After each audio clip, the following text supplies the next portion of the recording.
It's gonna be okay. Good question. That is who I am.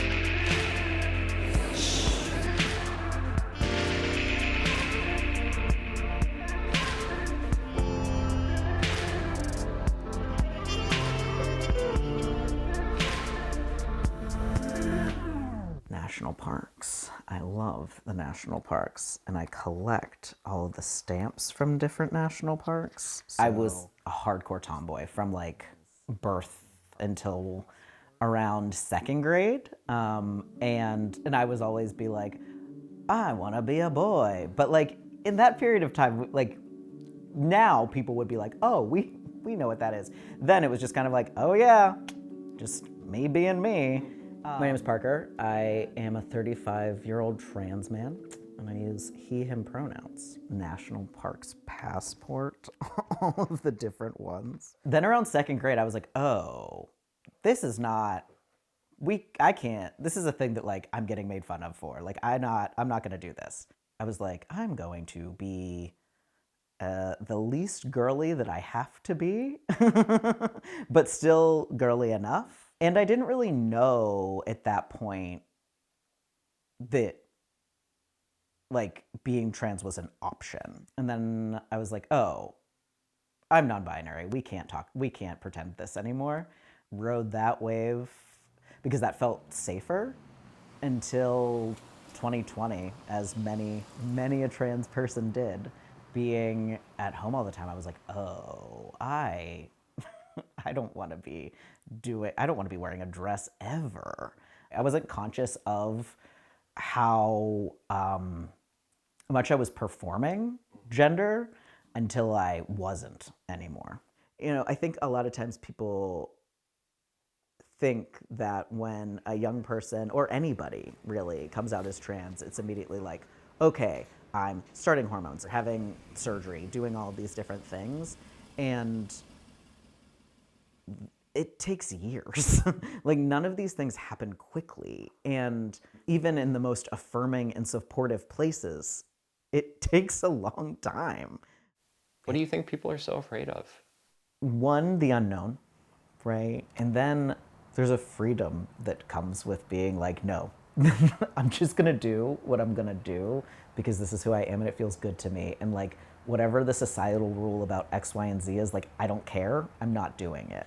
And that freedom is something that I think folks can be afraid of. And if that's not accessible, right? If there's for some reason why somebody can't come out for X, Y, and Z reasons, right? Like, why is that person able to be themselves and I can't? And I'm that. That is who I am. My happiness doesn't have to come at the cost of yours. And we all can do existence in ways that look different, and that's okay. What would you tell little Parker? It's gonna be okay. It's gonna be okay, and your life is gonna be amazing, and you're gonna have so much fun. And you're gonna have so many friends that love you. Oh. And they're going to love you for like exactly who you want to be, and you don't have to pretend in any way. There's something to say about growing up in a small town. The Litchfield Hills are some of the most beautiful terrain that you could ever be gifted with as a child to grow up on, and all my friends and I love to be outside. The gorgeous terrain became the training ground for passionate young runners who attended Litchfield's public schools. John Fitterer was one of them. I was 10 years old, and I was racing in like Albany, New York. The team in fifth grade went to Los Angeles and won the gold for that age range in the Junior Olympics. And the person leading them to all those accolades was the track coach, Dave Driscoll. What was the appeal about him? Well, the way that I thought of it, fundamentally, he was sort of like a bit of a rock star. Here's a guy who's kind of around your parents' age, but he's got long hair, he's wearing a tie-dye t-shirt, he's listening to cool music. John says he saw him as a father figure, so it seemed hard to imagine thinking of him as anything but good. Well, during my 7th and 8th grade years of school, I was sexually molested by my coach. And unfortunately, I was subject to some horrific behavior. For almost a year, John says he suffered physical and emotional abuse. I mean, I physically had bruises on my genitals from his assaulting me. In 1992, when John was 16, he went to police. In a redacted police report, he describes a night at a hotel in Holyoke, Massachusetts. He'd gone with Driscoll for a weekend road race. He claims, around 11 p.m., X started wrestling with him, but it started off more roughly than it normally did with the other boys. He said they were alone in the room at the time. X went on to say that X eventually stretched out his underwear. He stated Driscoll often gave names to the games they played. Most of the events he described in the report are too graphic and we won't be sharing. According to the report, investigators interviewed John and several witnesses. The witnesses say they hadn't experienced what John says he went through, but admitted to seeing other boys endure it. At the conclusion of their investigation, they applied for an arrest warrant, wanting to charge Driscoll with sex assault in the 3rd and 4th degrees and risk of injury. But 2 days later, the state's attorney general at the time declined to bring charges against Driscoll, citing victim number 1 would not cooperate. I made a very detailed verbal statement, and my mother did not want me to come forward and stand alone in the community. John says his mom did not want him to testify. There's a lot of stigma that's associated with molestation and assault, particularly sexual assault. So many of these things, and I've learned this since then, it's quite rare for 16-year-olds to come forward. Quite frequently, particularly with men. The investigation was classified as X, cleared. When you came forward with your story and what you say happened to you, what did the school do? I don't know what the title or rule, I don't know what the definition is, but he was prevented from being on the school grounds pending the results or the outcome of the state police investigation. Driscoll was not suspended, but over 4 months after state police concluded their investigation, he resigned from Litchfield Public Schools. And while he was no longer a coach, he was still involved in town athletics. At one point, he was the head starter for all Litchfield High School track meets. He also assisted the Parks and Rec director in running town track events. Through a public records request by John's attorney, it was discovered in 2013 a concerned citizen wrote a letter to the school board raising concerns about Driscoll's continued involvement.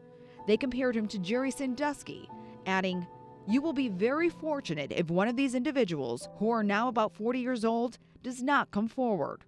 It does not appear the board ever addressed the letter. Why, decades later, are you talking now? I have to be honest, I had in many ways moved on. After a short battle with cancer, Dave Driscoll died in September of 2025. The community was planning a celebration of life when, unbeknownst to John, another man named Burke Gibney took to Facebook, claiming he too was abused by Driscoll. Burke never filed a police report. He respectfully declined to be interviewed. It was the first victim that was openly talking about having been victimized to me, and also having read and been aware of the report that from '92. And he was going to protest the celebration of life that was being planned for the community center here in town. And there was absolutely no way that I was going to let him stand alone. Nearly 2 months later, John, Burke, and several others united on the Litchfield's green. And for the first time out loud, they shared their stories with the public. Even when I repeatedly told him to stop, he wouldn't. My story here today is not what a great coach Dave was, but what I witnessed in a hotel in Raleigh, North Carolina. I'm the one who shared the truth about him publicly.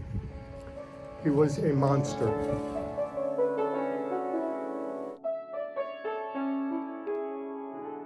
Do you think, sitting here now, that Dave Driscoll ever thought you or anyone else would come forward? I don't know. It's a very good question. And in many ways, the behavior was so normalizing. You know, the molestation behavior was gamified so that you don't identify it as a child as assault, because, you know, tickling and roughhousing are all very common aspects of growing up, particularly as boys. Today, John lives with his family in Massachusetts. He has a son. These associations continue to come back. I mean, when I'm raising a 12, 13, 14-year-old child, a boy, it's certainly not lost to me that he's the same age that I was when I was being assaulted. And it's certainly not lost on me that I'm the age, roughly, of many of the adults that were in the community, and my parents, of course, raising me. I mean, this is a small town. We know each other. We knew each other in many ways. And this was an incredible violation that I certainly would love to prevent from happening again. I know it won't, but we can open up the door and shed some light on these things and really have an opportunity to talk about it. Where is home for you? That's a good question. This is my wife, Salma. Hello, how are you? I really think of this as two homes. Tehran, Iran, of course, and New Haven.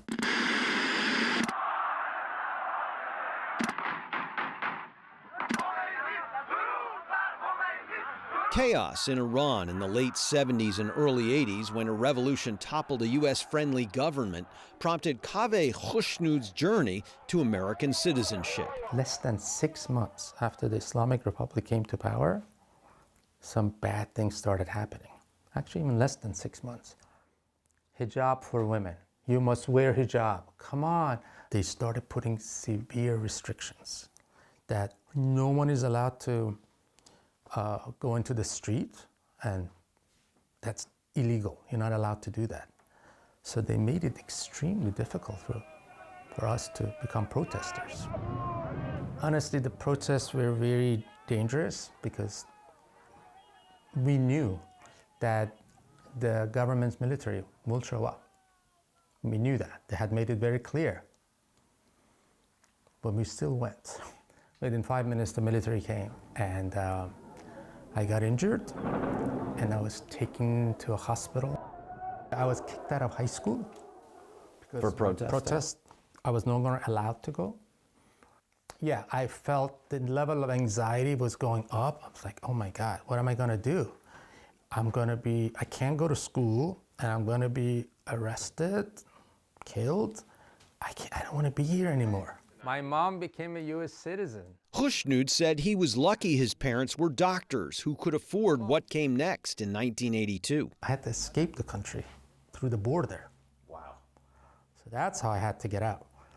So my father found somebody who I think said something like, all right, we can take him out of the border. I mean, basically smuggle you. Yeah, smuggle.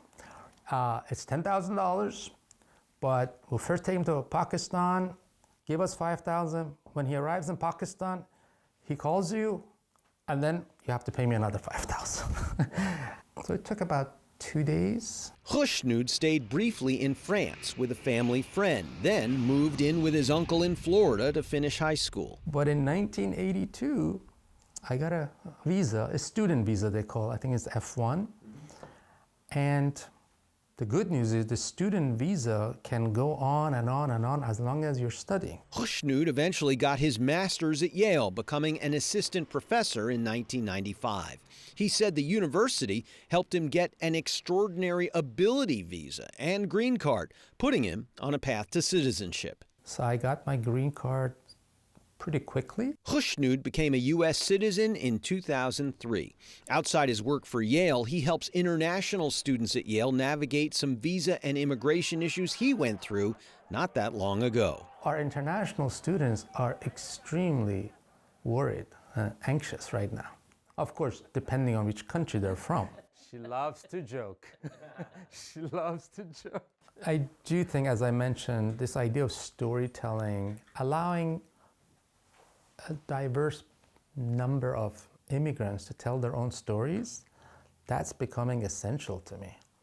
And that's one of the reasons I decided to talk to you guys. But I feel like I know quite a few immigrants from many different countries. And there's a lot of positive things to say. Len Bestoff, NBC Connecticut Investigates. 1 minute.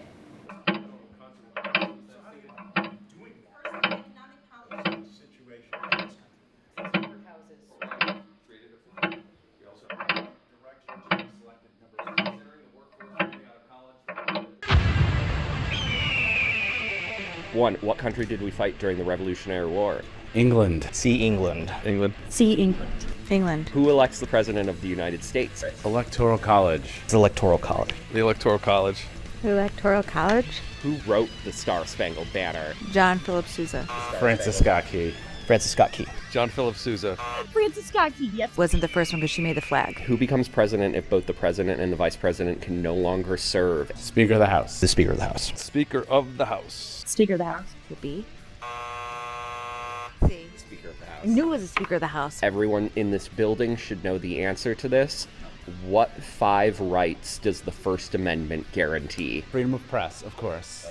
Freedom of the press. Freedom of the press. Freedom of the press. Speech. 1 for 5. Which one is right to bear arms? Freedom of religion. Freedom of speech. Freedom of assembly. Freedom of... What did I just say? Freedom of speech. Press. Freedom of assembly. Freedom to peaceably assemble. Like the pursuit of happiness. Nope. Right to petition your government. He's got grievances. Religion. 10 of 10 correct. Fantastic. Take a bow.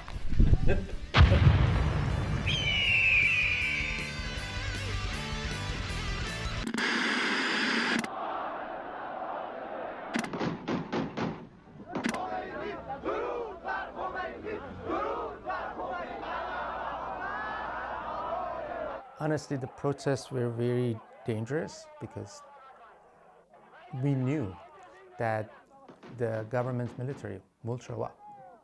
We knew that. They had made it very clear. But we still went.